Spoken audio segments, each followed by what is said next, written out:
Ассалому алайкум дӯстони азиз, умедвор ҳастам ки ҳар яки шумо хуб ҳастед.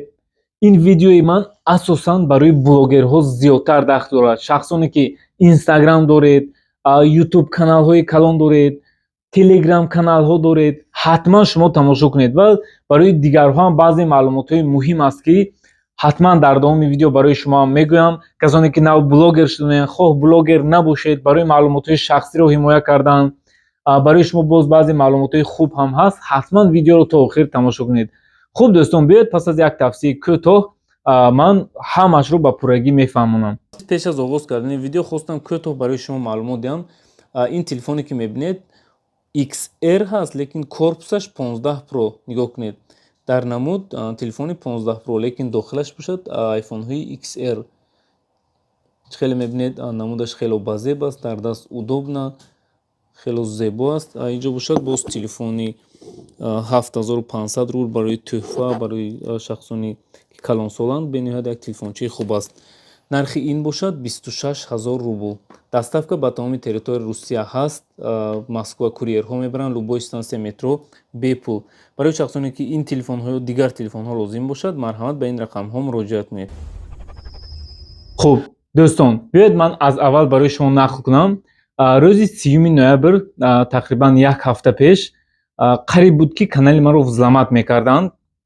Ман оидин баъзе маълумотҳо шунида будам, чун вақтҳои охир якчанд хабарҳо паҳн шуд ки баъзе каналҳо, яъне аудиторияи калон дорад, взламат карда аз номи он блогер видеоашро мегирад, баъзе монтаж, баъзе маълумотҳое ки ҳоло дар интернет мондан мумкин нест, аз чунин каналҳо мемонанд. Вақте каналҳо аудиторияи калон дорад, галочка дорад, ин каналҳоро зуд YouTube маҳкам намекунад ва хулоса аз номи ҳамон канал ҳар чизҳои нолозимӣ, чизҳое ки ғайриқонунӣ аст мепартоянд.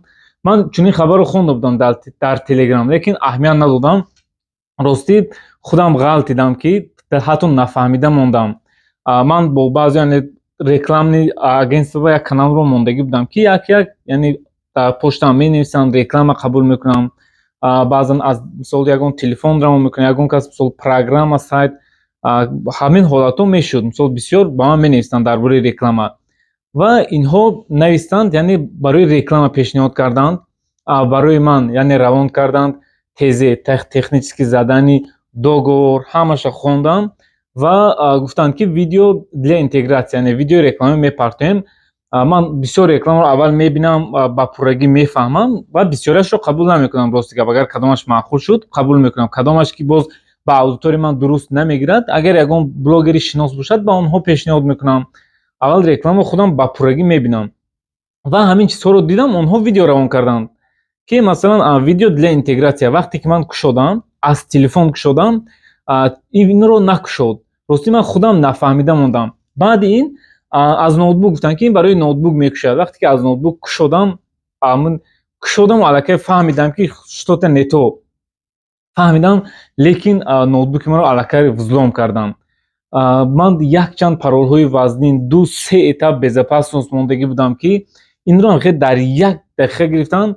Як хубияш ҳамин ки яъне ман силка доступро сразу мондагӣ набудам, ҳаминро манъ кардагӣ будам ва YouTube ба ман SMS равон кард ки мо доступ, яъне паролро пас аз 2 сутка барои ту медиҳем. Агар ки ман бо дигар роҳҳояш мекунам, мисол номери телефон, баъзе чизҳои дигар, ключ, ягон код, бо ин хелҳо ман зуд паролро иваз карда метавонам, лекин онҳо бо силка кӯшиш карданд ва ҳамин тавр яъне қариб буд ки мегирифтанд. Ман успеҳ кардам зуд пароламро иваз кардам. Як чиз дигараш ин ки ман ноутбукамро ҳатто зуброс задам. Аллакай паролҳоямро ҳамашро иваз кардам, зуброс задам.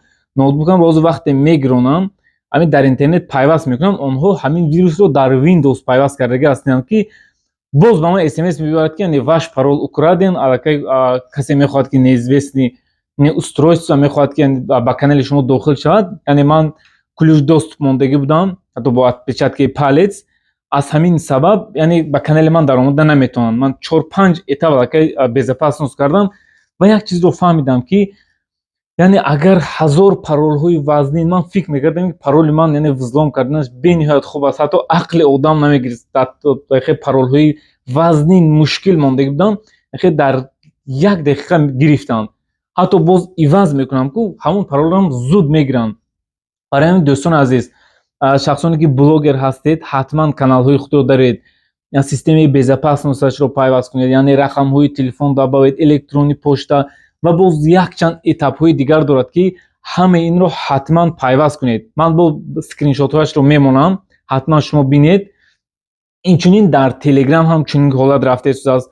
برای обычно مردم هم در الکترونی پشتا SMS میبیاد، با هر نمود SMS گویا که من کسری رخرام پلان رو میخوام که به اگون کستیم در همین تو برد کردی، برای همین اگینست همین پولی ما رو با تو گذاروند، باید تو نمیقدر نلوگش رو تی بعدا با تو این پول رو میگذاریم. حتی در همین چیزی که یعنی لگیچ معلوم است که فریب یک دو نفر بچه ما علاقه غلط دیدن در اینستاگرام با همین یعنی سوال مراجعت کردن. این چیزی که لگیچ معلوم که دروغ است، فریب است، و چخیل با کدوم عقل در همین ها پول میگذارن، من حیران. اینچنین دوستان در تلگرام کانال ها هم، یعنی شخصانی که تلگرام کانال دارید شما هم سخت احتیاط شید، حتی تلگرام های ابیچن را هم میتونن که وزلام کنن. در تلگرام چی توصیه میدم؟ شما حتما در تلگرام های خود ابلاشنی پارول دارد، همین پارول رو در اونجا پیوست کنید. خصوصا این با دیگرها هم داخل دارد که با یگون سیلک دوستان ندارید، همیشه بروز یگون نمود سیلک میبیاد که نکشید.